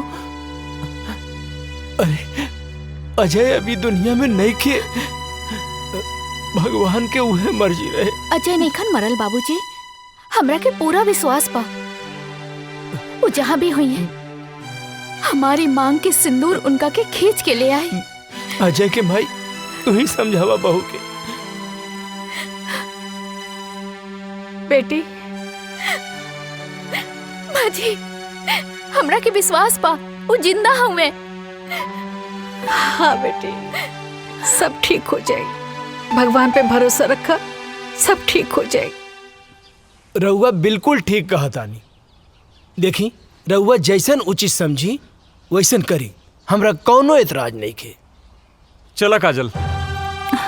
कहाँ? बिटिया अभी तहार उम्र ही का बा, ये पहाड़ जैसी जिंदगी कैसे कटबू तू? यही से हम फैसला कैले बानी कि हम तोहार दूसर बियाह करब। सुना बहू, बाबूजी के कहल तू मान ला, अभी तो बहुत जिंदगी पड़ल बा। आखिर बहू अकेले तू कब तक रहबू? कब तक? का बाबूजी बोझ लगा था नहीं का बात कर रहा बारू बेटी? अरे बेटी तू हमार बात समझे के कोशिश करा। एक तो धन भाग हमार की तू हमरे घर में बहू बन के आयलू। हम कोनो आँख के काजल ना है कि आंसू के साथ बह जाई। अजय के नाम में हम अपन रूह, धड़कन सब कुछ कर देले बानी। हम अपन अंतिम सांस ले उनका इंतजार करब। हमार बात समझे की कोशिश करा।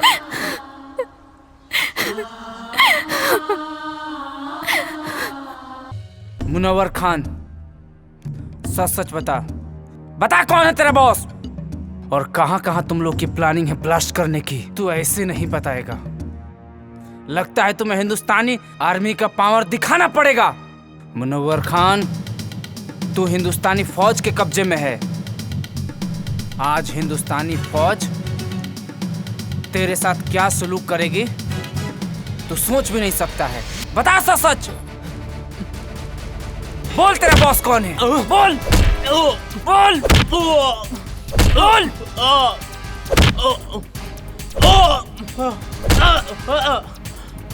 बोल कौन है बॉस तेरा?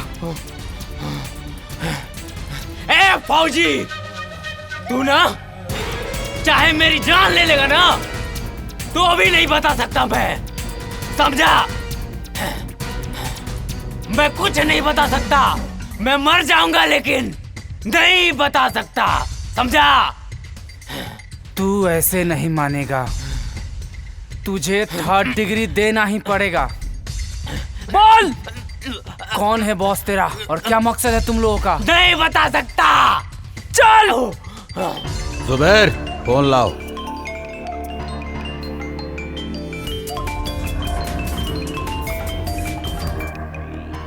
अजहर। जी जनाब। उन्होंने मुनव्वर खान को गिरफ्तार करके हमारे लोगों में और उबाल भर दिया है। जी जनाब। अब हम उन्हें उनकी औकात दिखा कर रहेंगे। उन्हें एक पल भी नहीं बख्श सकते हम। अब हमें खौलते हुए खून से नहीं, ठंडे दिमाग से काम लेना होगा। अजय वर्मा और उसका भाई हमारे ही किए हुए हमले में शहीद हुए थे। जी जनाब। दोनों भाई हिंदुस्तान और हिंदुस्तानी मीडिया के लिए हीरो हैं। अब हमें लोगों के इस इमोशन को अपना हथियार बनाकर मुनव्वर खान को छुड़ाना पड़ेगा। जी जनाब। हम उसकी माँ को किडनैप करके पाकिस्तान लाएंगे और फिर हिंदुस्तान की फौज और सरकार को, जी जनाब, अपनी इज्जत बचाने के लिए मुनव्वर खान को छोड़ना ही पड़ेगा, नहीं तो लोग सड़कों पर आ जाएंगे। सलाम अलैकुम।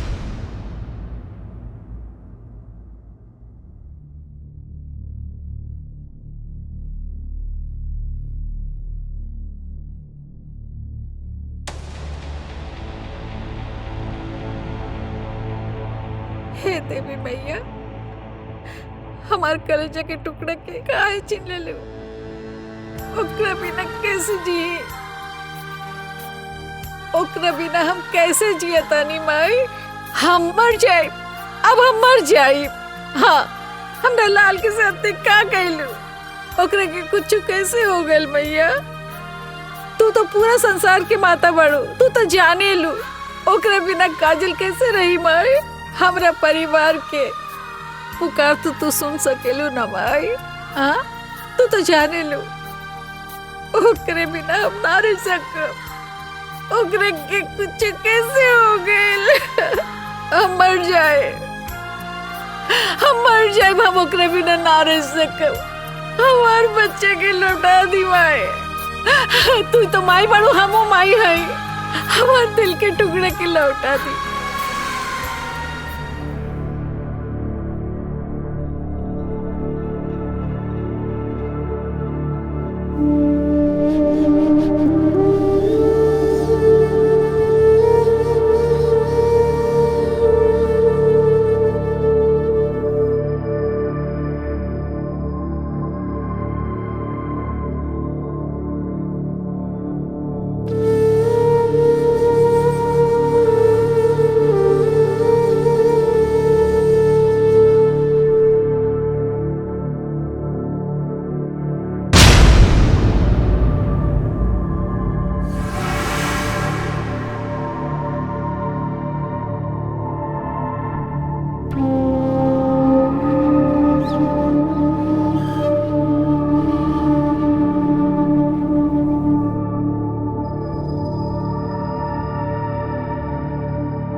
ये कौन जगह? पाकिस्तान है।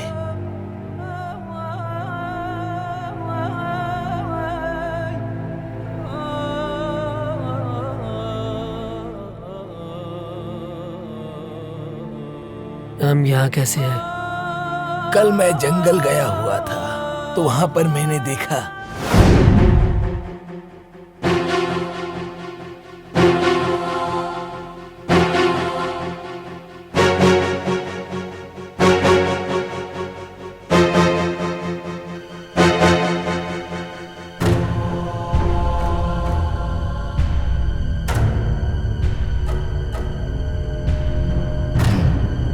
ये कौन है?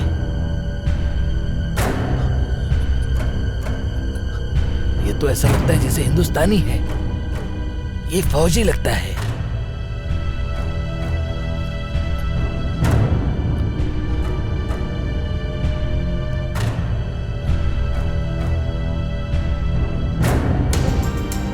इसे हमें बचाना होगा। अगर किसी ने देख लिया तो प्रॉब्लम हो जाएगी। वैसे भी हिंदुस्तान पाकिस्तान एक ही तो था। कुछ लोगों ने इसको बांट दिया। या अल्लाह। 6 महीना बाद भी हमके होश आ गए। अबले हम जिंदा हैं। जरूर कोनो खास मकसद है। हमरे वतन के साथ साथ हमार माई और काजल भी हमारे इंतजार करत हुई हैं। हमके जल्द से जल्द अपने वतन लौटे के पड़ी।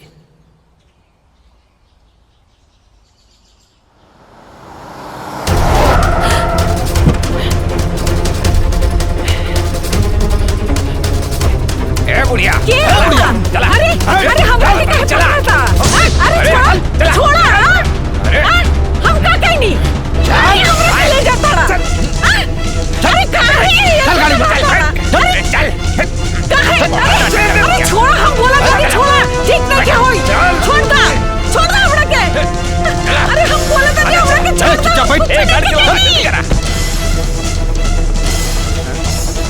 अरे छोड़ा हमरा के हमरा के हो अरे बता रहे बुढ़िया चुप कर बेहोश करेगा अरे चुप कर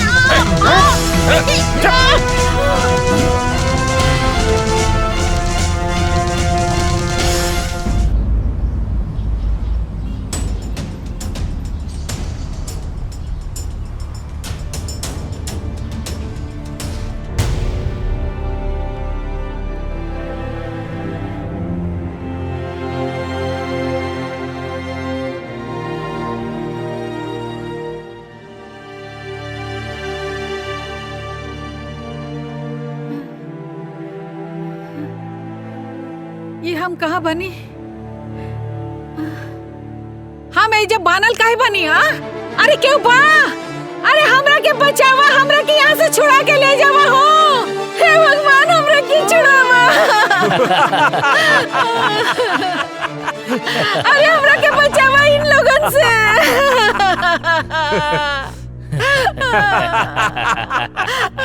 क्या बड़ा तू लोग? काहे क्या हमरा के यहाँ ले आल बड़ा? का कहने वाली तोरी के? चुप बुढ़िया। बताता हूँ कि तुझे क्यों लाया हूँ यहाँ। तुम्हारे दोनों बेटों को अपने आदमियों से मरवाया था मैंने।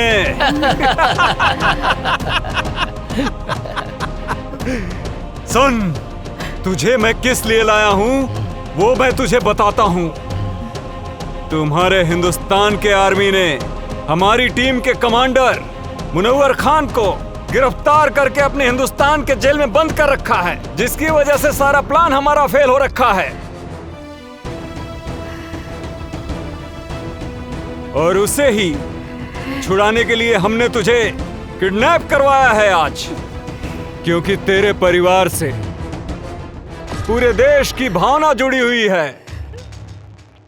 ये बुढ़िया सुन, अगर 24 घंटे के अंदर अंदर मुनव्वर खान को हिंदुस्तान सरकार ने नहीं छोड़ा तो हम तुम्हारे साथ जो करेंगे ना, उसे देखकर सारे हिंदुस्तानियों की रूह कांप जाएगी। और अभी 24 घंटे होने में कुछ ही समय बाकी है।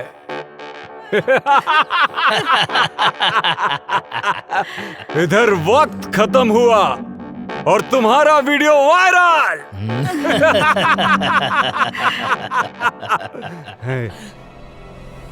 और उधर सरकार के खिलाफ जनता का विरोध। और विरोध इतना भयानक होगा कि मुनव्वर खान को हिंदुस्तान सरकार को छोड़ना ही होगा। वक्त तो अब खत्म होने वाला है। उससे पहले एक आखिरी बार हिंदुस्तान सरकार को वक्त देने दो। भगवान तू लोग के कभी ना माफ करिए। हाँ दरिंदो, हमरा के छोड़ी, हम बेकसूर बानी, हमरा के काहे पकड़ के रख ले बड़ा।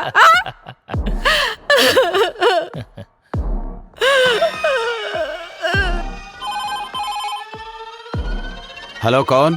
कैप्टन, क्या हुआ? कब छोड़ रहे हो मुनव्वर खान को?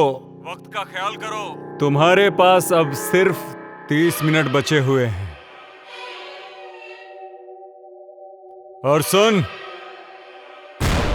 अगर इन 30 मिनट में तूने हमें कोई सूचना नहीं दी तो तू सोच भी नहीं सकता है कि अजय वर्मा की मां के साथ क्या क्या हो सकता है। बकवास बंद करो। क्या सबूत है कि शहीद अजय वर्मा की मां तुम्हारे कब्जे में है? ले सुन, हमरी खातिर कोनो समझौता मत करिए। और हाँ, मैं आखिरी बार बता रहा हूँ, वो वीडियो तेरे हिंदुस्तान की पूरी मीडिया में वायरल कर दूंगा मैं। ठीक है, हमें गृह मंत्री जी से बात करनी होगी। मत छोड़िए मुनव्वर खान के। चुप बुढ़िया, बहुत चपड़ चपड़ करती है। जय हिंद सर। सर, आतंकियों ने मुनव्वर खान को छुड़ाने के लिए शहीद अजय वर्मा की मां को किडनैप कर लिया है। जल्दी एक्शन लेना पड़ेगा सर। जब तक मैं न कहूं कोई कदम मत उठाना। ओके सर। इस मसले का हल सोच समझ के करना पड़ेगा। और हाँ, इसकी जानकारी लीक नहीं होनी चाहिए। मेरे अगले कॉल आने तक का इंतजार करो। ओके सर। जय हिंद सर। हेलो अजहर, क्या खबर है? जी हुजूर। हिंदुस्तानी फौज कब रिहा कर रही है मुनव्वर को? जनाब, अभी कोई खबर नहीं आई है मुनव्वर खान को छूटने की। फिक्र मत करो, खबर जरूर आएगी, क्योंकि वो बुढ़िया हमारे कब्जे में है। इस बुढ़िया को हम लोगों ने बांध के रखा है। अगर मुनव्वर खान को नहीं छोड़ा तो हम लोग आगे की कार्रवाई शुरू करेंगे। बहुत खूब, सारे सिपाहियों को चौकन्ना रखो, बस हम भी वहाँ पहुँच ही रहे। हमें आपका इंतजार है।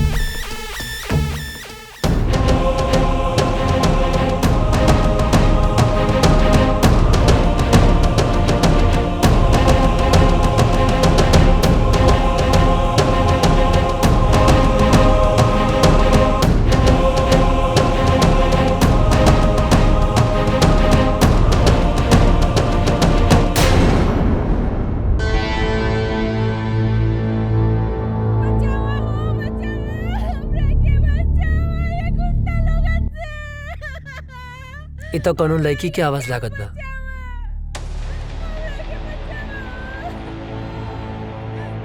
ना, हमें चक्कर में ना पड़ सकीला, न तो ये लोग के पता चल जाए कि हम इंडियन हैं। लागत है ज्यादा मुसीबत में बाड़ी। का करी भगवान?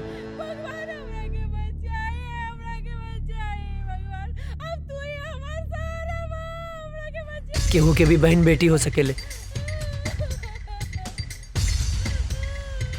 ओकर रक्षा करब हमार फर्ज है, हमार फर्ज है। हमरा मदद करी, हमरा के बचाए। इतना माई बाड़ी, हमरा के बांध के रखल बा, हमरा के बचाए।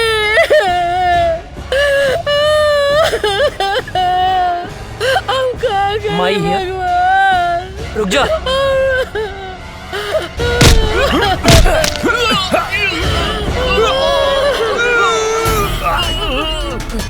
अजय!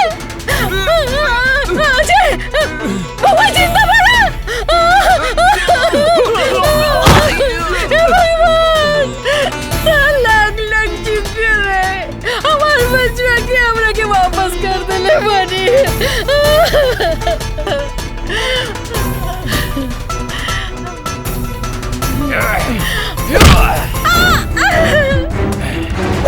मार और मार, मत छोड़िए, मार और मार।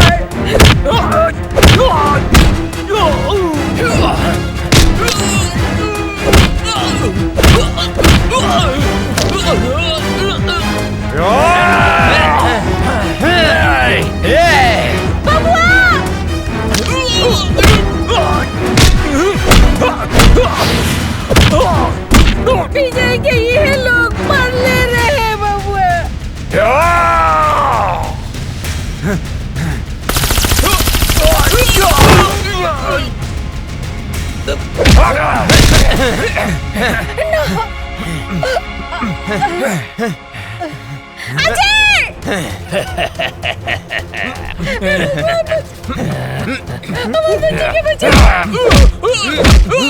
मत छोड़िए, हम एक फौजी के माई हैं। मार बेटा, ऐनी के छोड़िए मत। कूद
बिना वजह छेड़ते नहीं, और कोई हमें छेड़े तो उसे छोड़ते नहीं।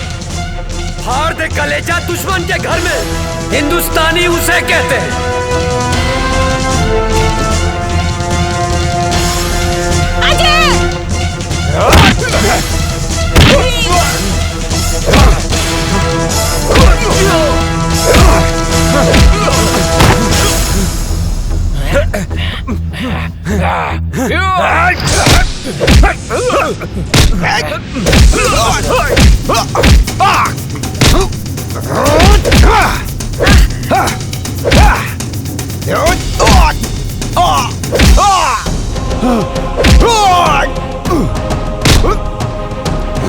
जब हम तुम्हें नहीं छेड़ते तो तुम क्यों छेड़ते हो?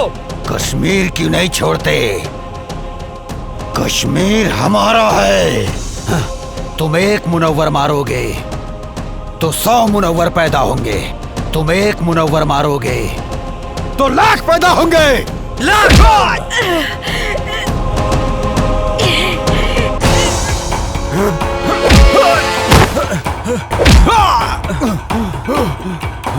भेजे में शांति से बात घुसती नहीं है क्या? ए काफिर, तेरा भाई भी आया था यहाँ। मैंने मारा उसे, वो भी बम से उड़ा के, समझा?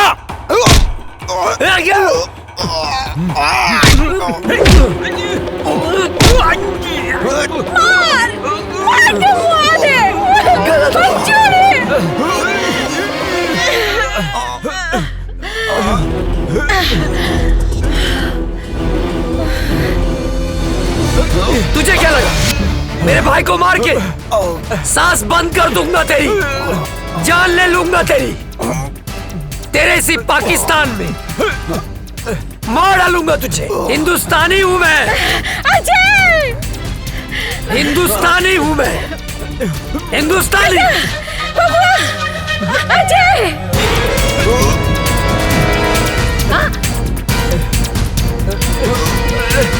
बेटा,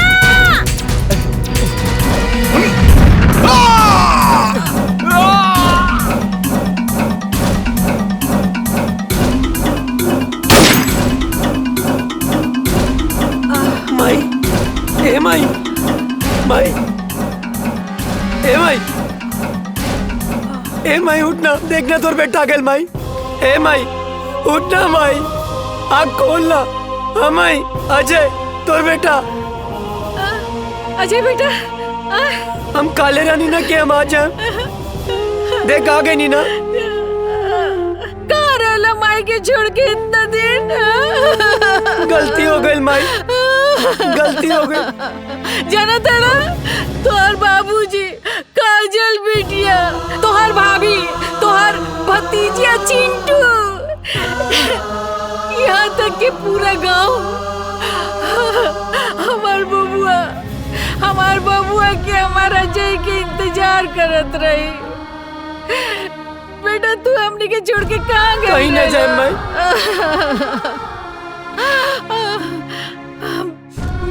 चला चला घर चला। हाँ माई।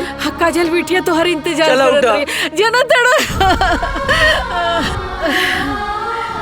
मेरा भारत महान। जय हिंद, जय भारत।